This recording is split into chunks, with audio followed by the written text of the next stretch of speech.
On October 8, 1943, 6,000 feet above the Netherlands, Flight Officer Ralph Hoer was just 20 minutes into his first combat mission, gripping the control stick of his Republic P-47 Thunderbolt. This farm boy from Salem, Missouri, had never fired his guns in anger. Yet, seeing a Messerschmitt 109 savage an American fighter, he instantly violated every rule his commanders had drilled into him. He broke formation, dove away from his flight, and went hunting. That evening, gun camera footage reviewed at Royal Air Force Debden stunned veterans. At point-blank range, a Messerschmitt filled the frame, absorbing rounds from 8 50 caliber machine guns before rolling, diving, and disintegrating. On his very first mission, the boy with zero aviation experience before 1941 had scored a kill. This moment was just the beginning. Over the next 9 months, Ralph Hoer would destroy 30 German aircraft through tactics so reckless, so undisciplined, and yet so successful that his commanders debated daily whether to ground him or promote him. The math of his aerial warfare defied every military doctrine. The boy who had joined the Royal Canadian Air Force on a whim would become the 20th highest-scoring ace in the 8th Air Force. He would also become the second highest-scoring 8th Air Force pilot killed in action. Born on a farm in Salem, Missouri, on June 22, 1921, Ralph Hoer grew up without electricity or indoor plumbing in many farm homes, a world far removed from the advanced aircraft he would one day fly. After his father's death, his mother remarried, and the boy took his stepfather's surname, Hoer. Athletics offered an escape from the grinding poverty of rural Missouri in the 1930s. He won a trophy in the Golden Gloves boxing tournament in 1940 and played semi-professional football in Chicago. His physical coordination, reflexes, and willingness to absorb punishment and keep fighting were honed in rings and fields. The aggression that would later terrify German pilots was developed against opponents at Trafton's gym in Chicago, where his family relocated. By 1940, Hoer had abandoned any formal education. His transformation from an aimless drifter to a combat pilot happened entirely by accident. In the fall of 1941, while waiting in Detroit to deliver a new automobile to the West Coast, he took a day trip to Windsor, Ontario. An immigration official, assuming he was there to enlist, directed him to a Royal Canadian Air Force recruiting office. Hoer had never considered flying, had never been inside an aircraft, and possessed no technical skills. But driven by the spontaneous impulsiveness that defined him, he enlisted in the RCAF as an aviation cadet on July 19, 1941, abandoning his job and plans for professional prizefighting in California. Aviation training in 1941 demanded precision and careful adherence to procedure, qualities Ralph Hoer lacked. Yet somehow he completed elementary flight training, mastered basic aircraft control, and passed navigation and gunnery courses despite having no natural aptitude. By October 1942, Sergeant Pilot Hoer was shipped to Britain for additional training, growing increasingly frustrated watching the war from the sidelines. In June 1943, he transferred to the United States Army Air Forces, a move that changed his status to flight officer and immediately assigned him to a combat unit. He reported to the legendary 334th Fighter Squadron, 4th Fighter Group, 8th Air Force at RAF Debden in September 1943. The 4th Fighter Group, created from 3 RAF Eagle squadrons of American volunteers, was known as the most aggressive, most successful, and most individualistic fighter unit in the 8th Air Force. Into this rebellious environment walked Ralph Hoer, bringing his own unique brand of chaos. His long brown hair violated grooming standards.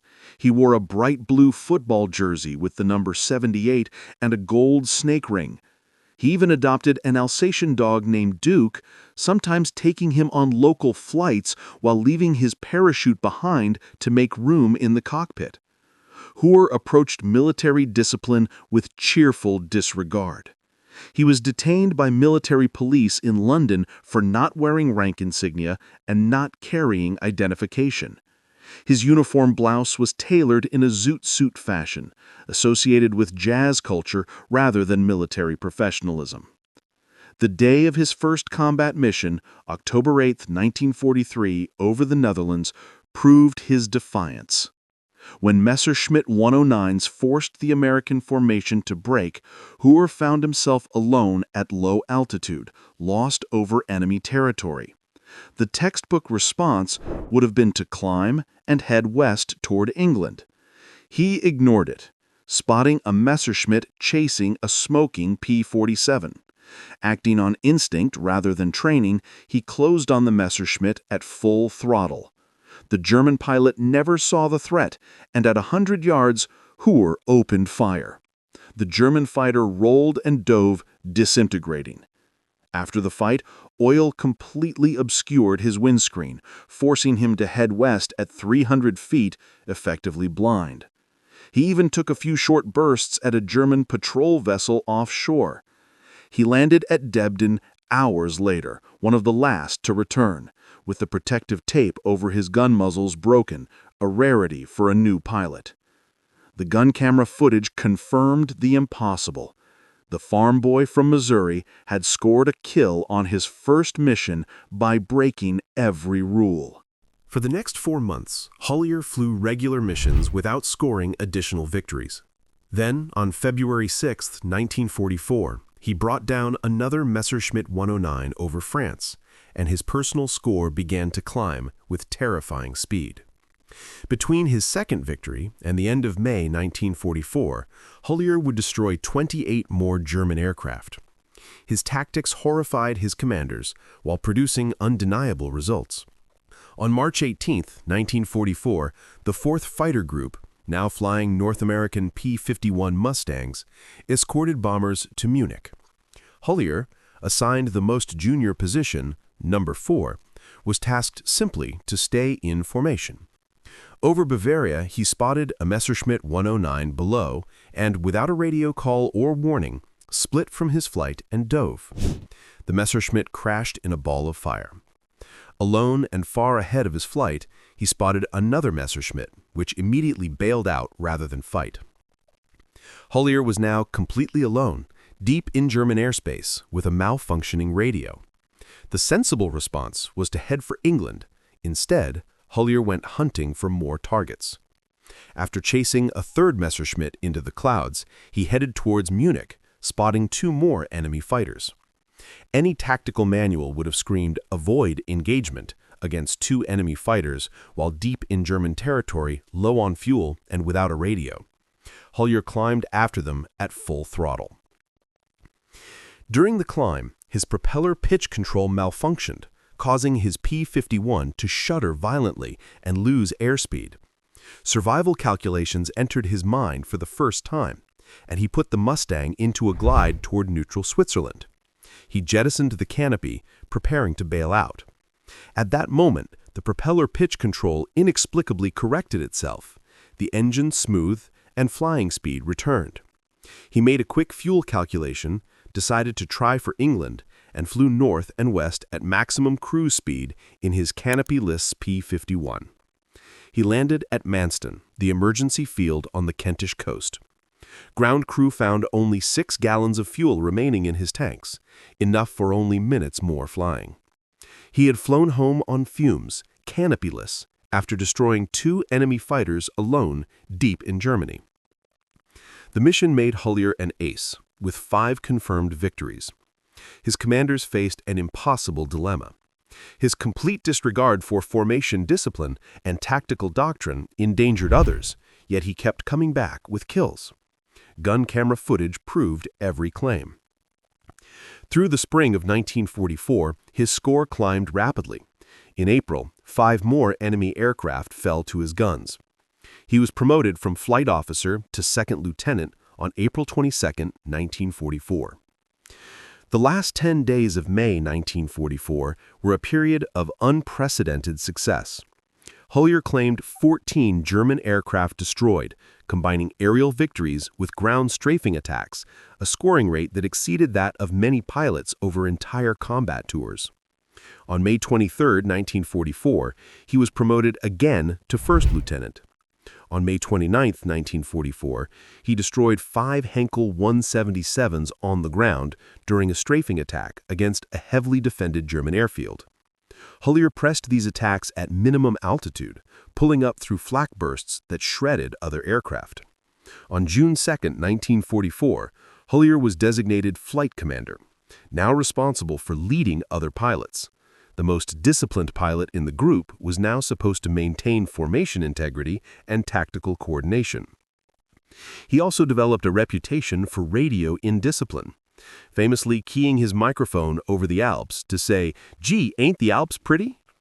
On June 6, 1944, D-Day, Hoer's Blue Flight from the 334th Squadron was strafing a German road convoy in Normandy when a large force of Messerschmitt 109s dove on them from above. 3 of the 4 P-51s were shot down in seconds. Only Hoer escaped by braking hard, diving for the deck, and disappearing into the growing darkness. 5 days later, on June 11th, small arms fire hit his P-51 over France, forcing an emergency landing from which he walked away uninjured.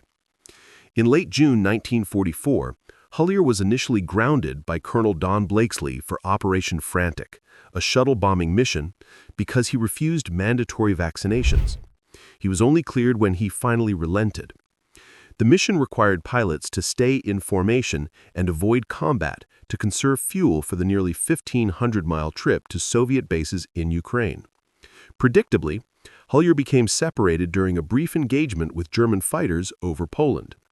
Navigation not being his strong suit, he made an unscheduled landing at a Red Air Force field in Kyiv, well off course, and was held in protective custody for 4 days by suspicious Soviet authorities. Released later, he followed the shuttle force to Italy. During the flight, Hoer ignored advice from 2 other pilots, convinced his heading was correct. Running out of fuel, he landed in Malta, hundreds of miles off course. On July 2, 1944, Hoer rejoined his group in Italy and flew as wingman to Captain George Stanford on an escort mission for heavy bombers attacking Budapest, Hungary. Over Budapest, a savage melee with Messerschmitt 109s ensued. Stanford was forced to break away due to mechanical difficulties and belly-landed in a Hungarian wheat field where he was taken prisoner. While standing near his wrecked aircraft, Stanford spotted a lone P-51, which he recognized as Hoer's, buzzing him at low level to check on his condition. What Stanford saw next was a Messerschmitt 109 positioned directly behind Hoer in perfect firing position. The German opened fire just before the 2 aircraft disappeared from sight. Hoer was among the 6 Mustangs missing when the 4th Fighter Group returned to Italy that afternoon. He was officially listed as missing in action. Weeks later, word arrived that Hoer's body had been identified within the wreckage of his P-51 near Mostar, in what was then Yugoslavia, several hundred miles south of Budapest. Stanford's account, which emerged in the 1990s, confirmed that a Hungarian pilot had claimed an American P-51 that day.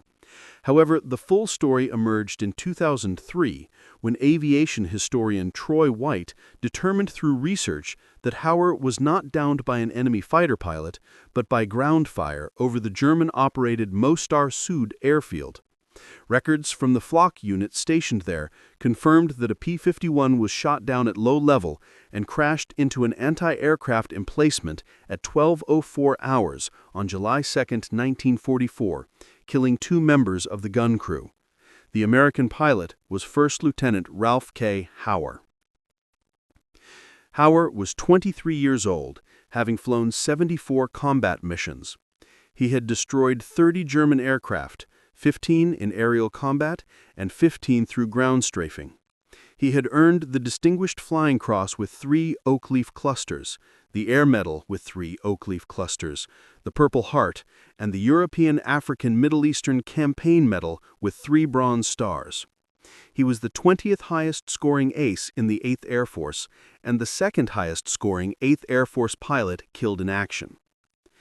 Hoer's success has always generated debate. Some historians argue he succeeded because of his tactics. His maximum aggression and unpredictability created opportunities that cautious pilots missed. When he broke formation, German pilots were not expecting a lone American fighter. When he pressed attacks at close ranges, enemy pilots panicked.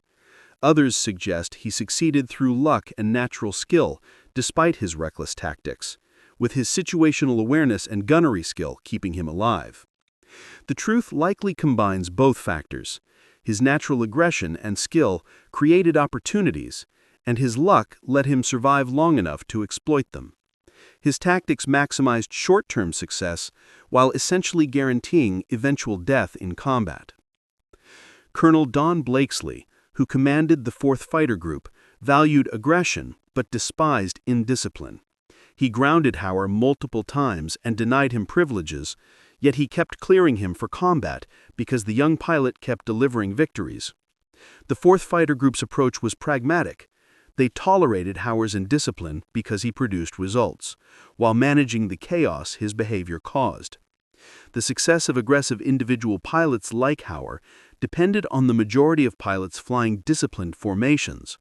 If every pilot in the group had operated like Hoer, the unit would have ceased to function, and the bombers would have gone unprotected. Ralph Hoer was not a good soldier, but he was a brilliant fighter in war. That distinction mattered more than any regulation he violated. His story is a testament to a truth military organizations rarely acknowledge. Sometimes the greatest warriors succeed not despite breaking every rule, but because they break every rule.